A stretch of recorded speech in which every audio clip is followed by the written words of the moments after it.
Do you know what you're made out of? And I don't mean this symbolically. I don't mean like what you're made of, like win at the varsity sport.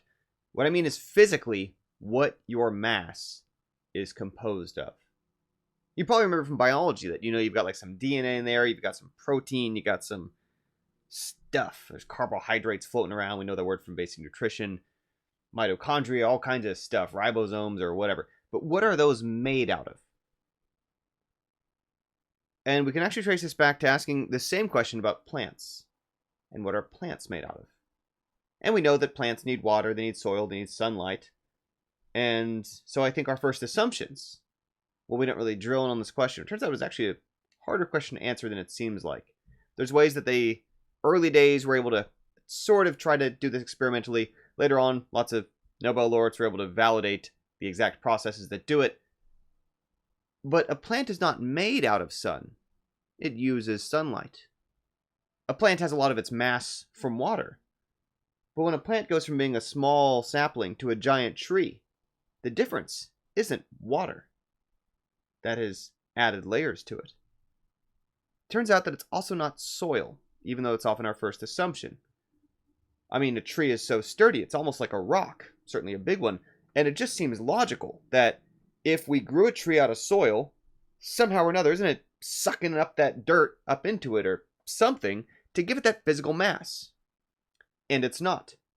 When you grow a plant, you wind up with basically the same amount of soil as you had before. Again, nutrients are used in the process, much like sunlight is used in the process.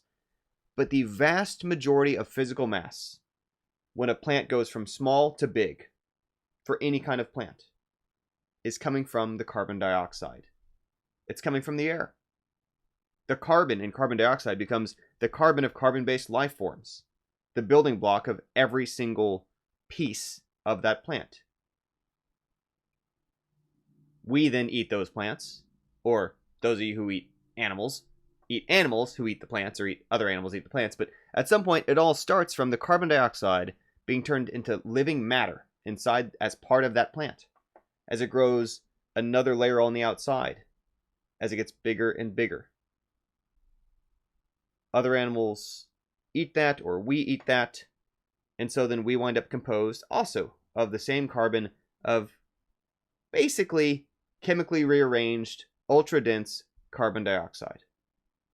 The carbon part, at least. Pulled from the air. That if you have a closed ecosystem and you grow a plant in it, you will put water into the system, that same amount of water will basically come out. You can put soil in there, you'll end up with the same amount of soil as you had before. As the plant grows, what you're losing is carbon dioxide from that contained area. Now here's why I mentioned this today, because this might just seem like an arbitrary, fun science fact, and it is. I mean, A, it's kind of cool because we're basically clouds. We're air. Like, this physical mass is carbon pulled from the air, and then gone through all kinds of chemical processes to make it dense, right? To make it meaty, chunky, and bony. All kinds of structures. But maybe more so because if we suddenly saw clouds, let's say right outside my window, right outside your window.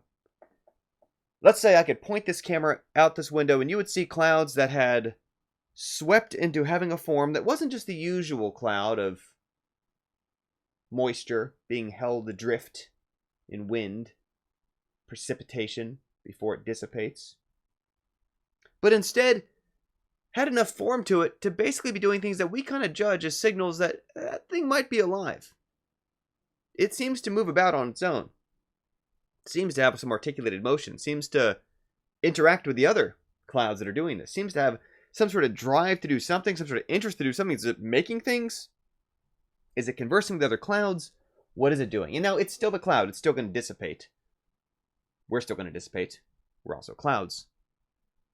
But imagine for a moment that if we saw this magic that is clouds that have come to life just outside your window or my window.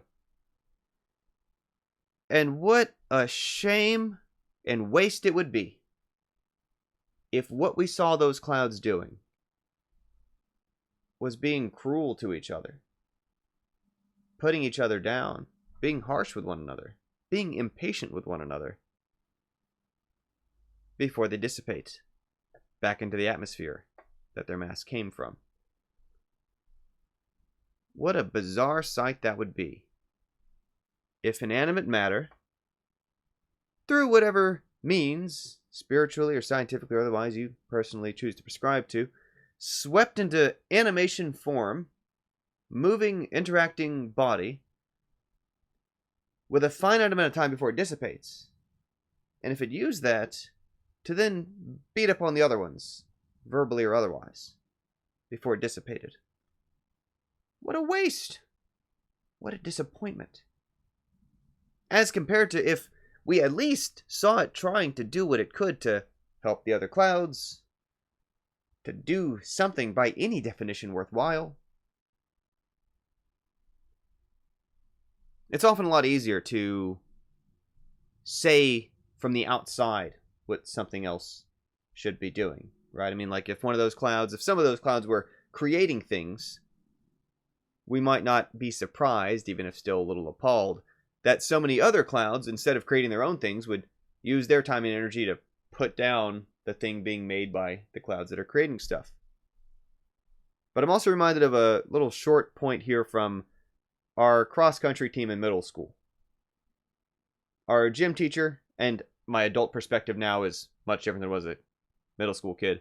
My adult perspective, I respect that this guy was out there working hard as an underpaid educator, working with youth, helping extracurriculars.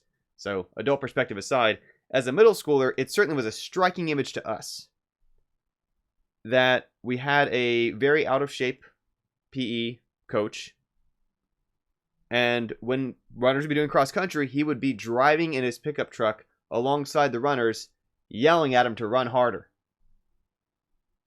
And again, adult perspective aside, nothing but respect for the man and his work towards kids. But this image of how much easier it is to push others and tell others what they should be doing than is to see it about ourselves. And obviously the whole point here is that it'd be so bizarre, the waste, to see those clouds doing things, those living clouds doing things that instinctively, habitually, maybe culturally from stuff we picked up off others, one reason or another we find ourselves doing too.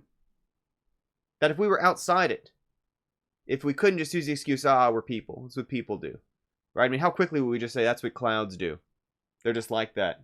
Can't be helped. Can't fix it. It has a finite amount of time before it dissipates. Why should it be spent doing things that aren't worthwhile? Bickering over things that aren't worthwhile. Not to be confused with bickering over things that are worthwhile, because there's probably bickering that needs to get done.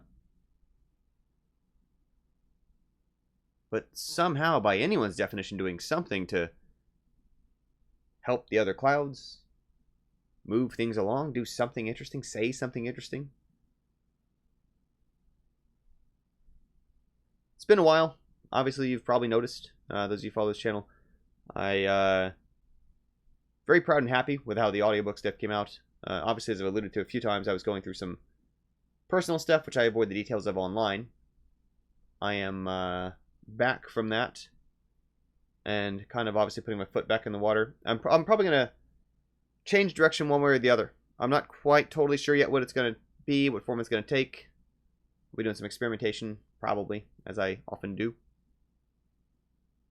But I will say, as much as, you know, those clouds in the dissipate, are they going to be worried about how many followers they had, how many likes they got, how many comments they got? I'm not optimizing for any of that. I don't care. I appreciate that you're here. I respect you. I'm glad that you're following along, gracing me with your time. But that ultimately my objective is going to be to find ways to say things that are worth saying, as much as it's going to be doing things that are worth doing, sorting out what that means to me, finding ways to act on that, and yeah. So one way or another, I'll be doing some other videos again, but need to get back into things here, a little out of practice.